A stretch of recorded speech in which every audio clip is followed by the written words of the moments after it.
Here are paintings that you look at, and there are paintings that look back at you.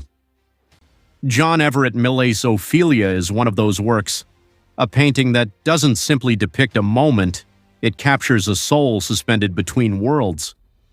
At first glance, you see a young woman floating in a stream, her body gently carried by the current. But the longer you stare, the more the scene begins to shift. The stillness becomes eerie, the beauty becomes unsettling, and the silence becomes deafening. Because behind this image lies a story so strange, so dangerous, so haunting that it has become inseparable from the painting itself. The obsession behind the canvas. John Everett Millet was not an ordinary painter. He was a man consumed by detail, a man who believed that truth could only be captured through absolute, uncompromising realism. And realism for Millet came with a price. To recreate Ophelia's floating body, he asked his model, Elizabeth Siddal, to lie inside a bathtub filled with water. Not warm water, not comfortable water, but icy, winter water. He placed oil lamps beneath the tub, hoping to warm it just enough. But the lamps flickered, struggled, and ultimately failed. The water remained cold, cold enough to numb the skin, cold enough to steal breath, cold enough to kill. Elizabeth lay there for hours, her body trembling, her lips turning pale, her breath shallow and uneven. Millet, lost in his artistic trance, barely noticed. By the time the session ended, Elizabeth was gravely ill. A severe pneumonia took hold, one that nearly ended her life. Her father was furious. He threatened to sue Millet, demanding compensation for the suffering his daughter endured. Millet paid the medical bills. Elizabeth recovered. But the shadow of that moment never left her, and that shadow, that cold, quiet shadow, seems to linger in the painting itself. Who was Ophelia?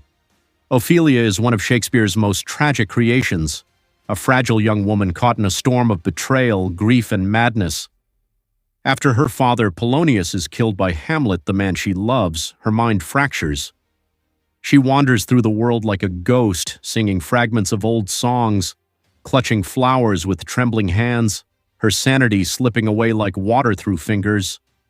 And then one day she climbs a willow tree that hangs over a brook. A branch snaps, she falls into the water. Shakespeare never shows this moment on stage. He lets Queen Gertrude describe it, in lines filled with poetry, beauty, and quiet horror. Millet wanted to paint that exact moment, not the fall, not the struggle, but the instant after, when Ophelia stops fighting and simply lets go. The stillness that speaks. Look closely at her face. There is no fear, no panic, no desperation. Her expression is calm, almost serene, as if she has accepted her fate, as if the water is not drowning her but embracing her. Her lips are slightly parted, as if she is still singing the fragments of ancient melodies that Shakespeare describes. Her hands float upward, palms open. This gesture is ancient, a symbol of prayer, of surrender, of the soul opening itself to whatever comes next. Millet wasn't just painting a death, he was painting a transition, a moment suspended between life and oblivion. The language of flowers, a secret code. But the true magic of this painting lies in the details. Every flower, every leaf, every blade of grass was chosen with intention. Millet spent months studying nature, wandering through the English countryside to find the perfect setting. He finally discovered a corner of the Hogsmill River in Surrey, a place where wildflowers grew in abundance, where branches bent low over the water, where the world felt untouched. He painted the landscape first, sitting for hours under the sun, writing in a letter. I sit tailor fashion under an umbrella, with a child's mug beside me to drink from the running stream.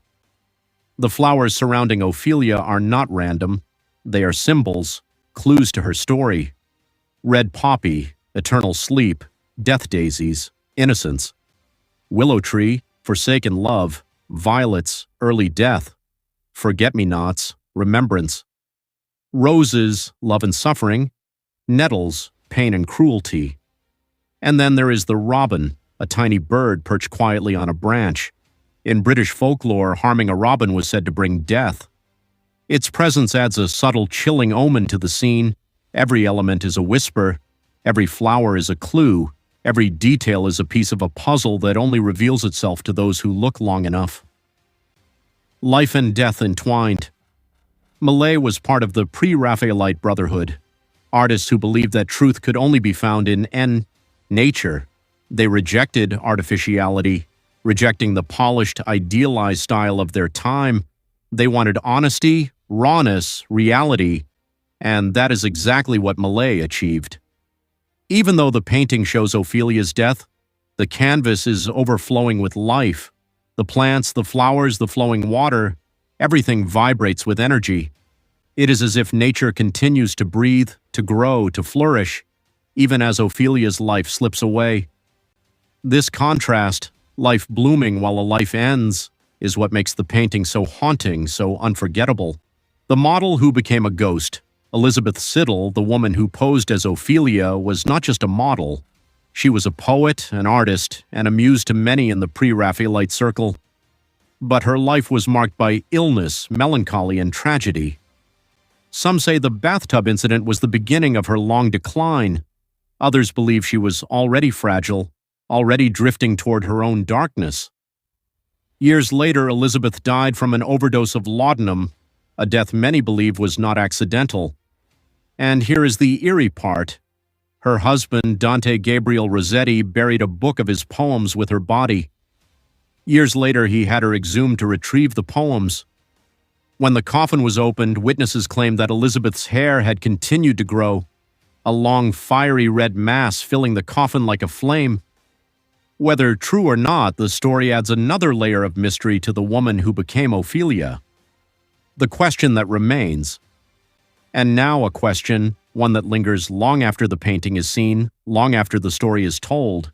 Is it acceptable for an artist to risk another person's safety in the pursuit of realism?